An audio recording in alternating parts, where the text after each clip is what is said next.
in the world of politics and diplomacy, I think it would be very interesting to hear a couple of words from Olle Wästberg, who is with us today. And he has actually written one of the two forewords in this book, the Diplomat's perspective on Fika, and where he actually mentions the speaker of the parliament's famous Fika meetings in 2018. And Olle actually has a long and distinguished career as a politician and a diplomat. He was, for an example, the Consul General to New York and the General Director of the Swedish Institute. And I must say that I just love his foreword. And if I may, I would love to share a couple of lines in it with you. An appreciation of Fika helps in understanding Swedish social and work culture. Fika is also about good coffee and pastries. Stina Alroth's book addresses both. I love that. So thank you, Olle, for that foreword.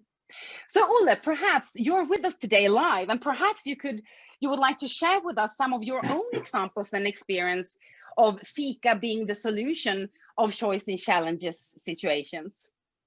So do we have Olle with us live? Hi, Olle, nice to see you. Yeah, yes. And you could see beside Linda, you could see the coffee and especially the cookies.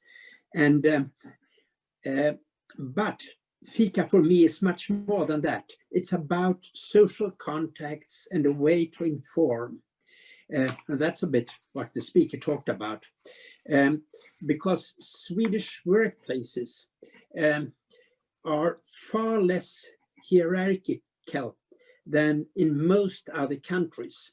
It's assumed that employees, they have their own ideas, their own views, and you have to listen to that. And important decisions in companies or in different structures have to be anchored among the employees.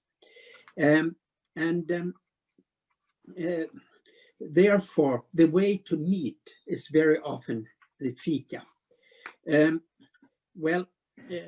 I myself, as you mentioned, when I was Swedish Consul General to New York, I was that during the terrorist attack, September 11, 2001. And we were the Swedish Consulate General, so we had to be service for all Swedes being in New York and who are locked in different ways. And therefore, we are open every day, 24 hours a day. And we were constantly keen to help every Swede who were in New York during the crisis. And all the people who worked by us must have the same knowledge of what they could do and have the same message.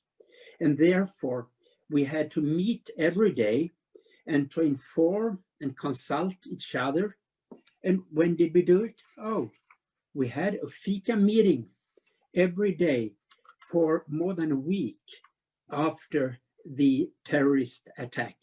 So that's an example of what Fika means, which is much more than the cookies. So thank you so much, Olle, for sharing that. And as you say, that Fika is about, you know, caring and sharing and so much more than the buns and the pastries. But speaking of pastries, if I may ask you, so which one is your favorite actually? Is it the vacuum cleaner or the Finnish shortbread, or which one is yours, if I may ask? Well, I like all of it, but I usually have the Finnish pins that I think I eat every week about. But actually, when we were in New York, we had to have things that we could buy in cafes in New York. Thank you so much. Okay, so you go for the Finnish shortbread. But what you could say, you also have this channel. I have a lot on my table here. You can pick one. Yes, but you could see the things down there, which you could, yes, that one. You could buy that in the Swedish Church in New York. They have a cafe where they sell this typical Swedish Amazing. So now I know where to go when the next time I go to New York. Thank you so much, Olle, for sharing. And I have all of the amazing pastries you can actually find here. A lot of biscuits. Okay, thank you, Olle.